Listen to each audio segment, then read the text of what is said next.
I have made a simple farming tutorial. I should rephrase that. I have made a simple farming level. I'm not sure if I'm going to use it for anything right now, but I have wanted to do a cozy style farming game, and I think this may be the first step to said cozy farming game. So you click the upgrade button, it doesn't do anything until the money, of course, is at the upgrade price. So I'm going to collect as much as possible until I upgrade, and that will change the amount of money that you receive when you harvest the plants. So this system is not based off of a timer, but the animation system.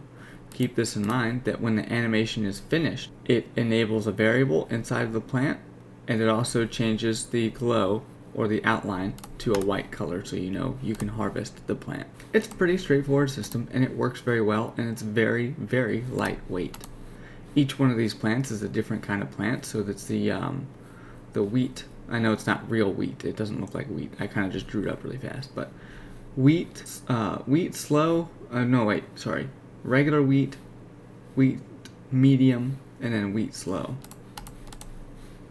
And see, now you get more money in a random range of a specific variable to get the upgrade. So now I'm going to upgrade it again, right? So we're going to click upgrade. It increases the upgrade price. What I didn't do is I didn't make it subtract the amount out. So that's fine. We can just use it as a quote-unquote XP bar for now. But as of right now, that's what I have to show you guys. A nice little farming system that does work.